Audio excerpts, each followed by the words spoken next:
Hi, this is Roger. Thanks for dropping by. And somebody asked specifically about my RO unit and just generally about RO units. So this is my little unit. This is about the cheapest unit you can get. It was on eBay, and I think it was less than £40 anyway, something like 38-ish. A while ago, so they might have gone up since then, I don't know. But the basic principle of an RO unit is based on an RO membrane. That's the important bit.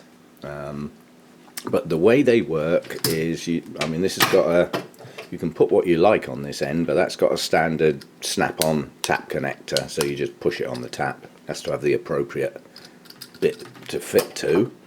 And that needs high pressure mains, or needs high pressure water. These will not work with low pressure. They need high pressure. And because I run it off my mains water, I've got the pressure. So that bit goes on the tap. Now when I got this, I had to assemble it myself, but the instructions were absolutely brilliant. You can't get it wrong, really. You just follow the instructions, and it comes with clips to hold the sections together. And this is a 3-stage unit.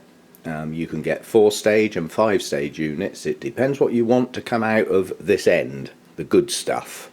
Now, 5-stage unit will give you pure water. It'll have no TDS reading and a pH of 7. It'll just be absolutely pure water. Now, for my orchids, I don't need it that good. So, and the 4-stage unit has a polisher on the end, so it would achieve a similar sort of thing. But which unit you get really depends what comes in this end. Well, mine's mains water. That's our drinking water. It's pretty good stuff, but not suitable for orchids. So the bits that are in it that are no good for the orchids have to come out, which is why I got an RO unit. I know everybody keeps saying I should collect rainwater, but my method of collecting it would end up with not very clean water, I think. And it's a faff collecting rainwater, quite honestly. This isn't, for me, this is a doddle. Anyway, it comes unassembled. You put it together, and the stages basically, the mains water comes in and comes into this filter first. Now that gets out big bits, yeah? Particles, things that you might even be able to see. Well, I don't have any of those. It's my drinking water, it's mains water, so this one doesn't really do much. But it comes in here under pressure. When it's been through that filter, it goes into this filter, which is a carbon filter. It's a bit like, it's the same sort of filter as you would get on a the sort of jug you might use in your kitchen, you know, to get cleaner water basically and stop your kettle furring up. So it's a activated carbon type filter that does a reasonable job in purifying the water, and then maintaining the pressure. The water comes around here and goes into the main unit. That's the RO membrane, and that goes down to 1 micron, I think, whatever 1 micron is. I don't profess to need to know what that is. All I know is that very little comes out this end apart from pure water, and it serves 2 purposes for me. First of all, when this is working properly, the water that comes out the end here has a TDS reading of 9 or 10 and a pH of 7. So I can use the water that comes out of here first of all to check my meters are working properly. Yeah, I even use my RO water to calibrate my pH meter, because the one I've got, although it actually works, it needs calibrating virtually every time I flip and use it. So it's still not that good, but it does the job. I'm not going to moan about it. It's what there is, and it's what I can afford to pay for, so that's what I've got. But it double checks that. But if any of these filters start getting old or breaking down and not working properly, the first thing that will happen is the TDS reading of the water that comes out this end will not be 9 or 10. It will go up, and it will progressively get higher because the unit's not working properly. So it'll tell me when I need to replace any of these. So far, I believe this is the original membrane. Their lifespan is geared up to their usage, not their age. And quite honestly, mine gets used over a couple of days this time of year, about every 2.5, 3 weeks. That's not high usage. It really isn't. You know, these things are, you know, their estimated lifespan is geared up to them being used a reasonable amount each day. Well, obviously my usage is very low in comparison. Now this has a funny little thing on it which I've never used, which is a backwash, where you can actually force the water to go back round the other way. The idea being that you can remove some of the impurities and particles from the filters and give them a clean. Well, because my water going in is quite clean, I've never bothered with that. So that's its basic functionality. I mean, that's about it, quite honestly. There's nothing much more you can say about these things apart from they produce clean, pure water, you know, and it's perfect for orchids. But you do have to bear in mind that it has removed virtually everything from the water. You know, so the water that comes out the end has little or no calcium or magnesium in it. So to get a fertilizer that goes with this, you know, you need a certain type of fertilizer, and the MSU fertilizer that I use has the added calcium and magnesium in it, so it balances it out, ready for the orchids. Consequently for me, I don't mess about too much with additives or supplements or anything like that. I rely on my nicely balanced fertilizer to do the job. I do have CalMag, and come next year, when I've got vigorously growing plants, that will come into use and they'll get a boost every now and again. But it's not something I believe I need to do on a, you know, frequent basis, on the grounds that my fertilizer should be doing the job. Yeah, so it'll be a little addition, a little bit of help at peak growing times. That's all I'd be using it for. Right, I'll show it set up and working, which is an outside job. And today I might even put my flipping coat on. It's freezing out there. And that is something you really do need to watch. Don't ever get this membrane down near freezing, or it will be completely ruined. Freezing water expands, and that very fine membrane through there, you know, you can imagine how fine it is, you know, to allow it to take everything out of the water. Well, water expands when it freezes. It'll blow that membrane to pieces. It'll be totally ruined. So don't ever get them down near freezing. But we'll go out in what is cold, but not near freezing. Okay, I'll try and do this with one hand. And basically, it's just a matter of connecting this bit to the tap.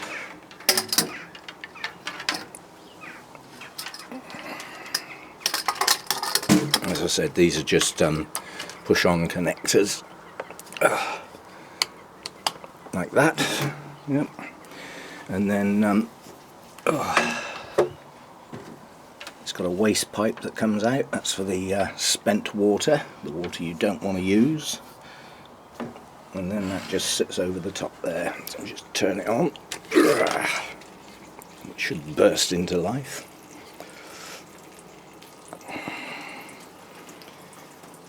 Eventually.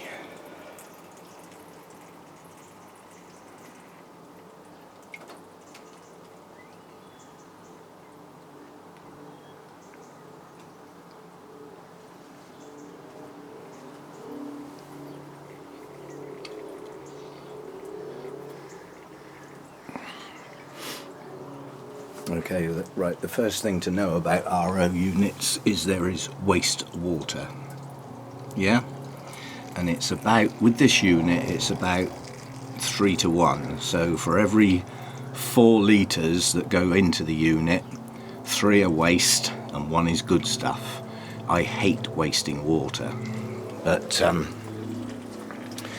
least it's relatively clean water going into a system, you know, drainage system. And then the good stuff comes out that end. And the flow that comes out of here is purely geared up to the pressure going in the other end. So at certain times of day, like early in the morning, there's not a lot of pressure because everybody's having their flipping showers and using their kettles and making cups of tea and coffee and stuff. But during the main part of the day, a lot of people are at work, so on weekdays the pressure's pretty good. And that's it, it just sits there and does its thing. And what I do is I've got quite a few of these. These are milk containers. They hold about just under 2.3 litres. I've got a dozen of those. I've got 3 5-litre containers, which I'll also get filled up. And I also leave that full in the house so that I've got even more backup water. If that was full, I think it holds about 10 litres, something like that. And then, of course, there's the Vanda bucket.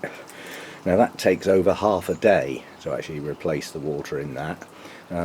This was running yesterday and filled up most of my bottles. I've still got a couple to do, and I've got 1 5-litre container which needs topping up, and then I'll get onto the Vanda bucket. But for me it's a lot easier to fill that up and then use the jug to take the water out of there and pour it in there. Because I used to try actually putting those bottles under that little outlet and often it missed, or the wind blew the bottle over or something, so this works better. So that's basically it. That's the unit, and it'll sit there ticking away, and as that fills up, and I'll use the jug to fill the bottles up, and then the water comes into the house and is stored in a reasonably warm place so that it's ready for the orchids. So that's it, short and sweet.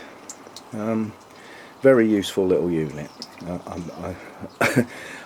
I remember when I didn't have it, and I think of the quality of the water I was using, and I think my orchids are doing so much better since I started using this. They really are. It's noticeable.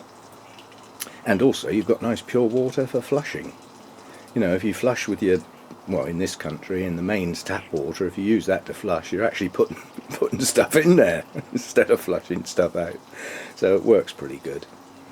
Okay, so that's my little RO unit, and that'll run for most of the day now because I've got to do the Vanda bucket, and probably into the evening, but I want to get everything finished today. If it starts getting too cold this evening, I'll have to stop, because as I've said, you really don't want to chill those units down too low. If they get near freezing, it could damage them. So that's it. Little RO unit, not expensive, not difficult to set up, not difficult to use, but you do need high pressure to get them to work. Quite honestly, the higher the better, because you get a faster flow out, so it doesn't take so long to fill your bottles up. Okay, see you next time. Okay, so that's my RO unit, and that produces the water, which enables me to look after these things, I think, an awful lot better than I used to. And I'm pretty confident that combined with the MSU fertiliser, I've got much better results this past growing season than I've ever had before. That's difficult to prove, but my memory's not that bad at the moment. And what was I going to say? Mucking about. You have to excuse the fan at the moment, but I have noticed I'm appreciating that bright light through there when the sun comes out, but the leaves are starting to warm a bit. So I'm using the circulating fan at that time, just at that time, to keep the air moving a bit, because moving air is less likely to cause leaves to heat up too much. And obviously the sun's getting weaker every day, and it's only there for a short time. But bonuses of the RO water. Yeah, I haven't got many, but I've got some decers. Yeah, you get anything apart from pretty pure water anywhere near them and they will die. They come from an area where the water they get is basically snow melt. It's come down off the mountains and it's pure. They get very, very clean, cold water where they come from. Yeah. So the RO water is used to top up those trays. They very, very occasionally get the lowest level feed, but it really is not very often. Something else, Miltoniopsis, Masdevallias, Restrepias. If I use my tap water for those, the TDS reading would already be too high for them. That's without putting any feed in. So again, it allows me to look after those much better than I used to be able to do. And quite honestly, they have grown a lot better since I got that RO unit. And another type of plant, these little things, these little pinguiculas, they need clean water. Salts build-ups in pots for these little things will do them harm. So there's quite a bit in here that benefits from having some base water with nothing in it. And certainly, as I said before, if you're trying to flush things out of your pots and the water you use has already got stuff in it, you're not flushing them, not properly. So from my point of view, if I want to flush my pots using the pure RO water, you know, and pouring the water through over and over, that's about as good a job as I could ever do. So my flushing is better. Everything just works. It's just good stuff. Excuse me. Well, look at that bright sun up there. Yay! It's actually not as bright as it looks today. There is a haze in the sky. But anyway, so that's it. I'm adamant, quite honestly, that since I changed from... I was using filtered tap water, so it was going through a carbon filter, but it already, you know, even going through there, it still had a TDS reading of about 170, 180. And the problem is that I don't know what that content is. You know, it's got 170, 180 on a TDS meter, but what is that? I don't know what it is. I mean, a fair bit of it's calcium looking at the fur in the kettle. But you know what I mean, it's unknown. So by taking everything out down to pure water, the only thing that goes in it is what I put in it, which is known. So it's control. It's a form of control. And strength of my feed, that can all be monitored. pH readings can all be monitored because I've got a start point of a known point. So that's why I use it, and the benefits I think I get from it. So but you do need high pressure. Don't get fooled like that, you know, like I was sort of thinking, looking at some of the properties in Spain, if I ever get out there, you know, some of them work on water deposits, so they have a large container higher up the hillside, and they use the pressure from that to get the water to flow in the house. That wouldn't be anywhere near strong enough to run an RO unit unless it was at the top of the mountain. You might get enough pressure then, but you know, that's not the sort of pressure that will run an RO unit. They really do need good pressure. And I mean, as far as in the UK is concerned, mains pressure, your main drinking water pressure, straight from the, you know, from the mains, should be more than enough to run one.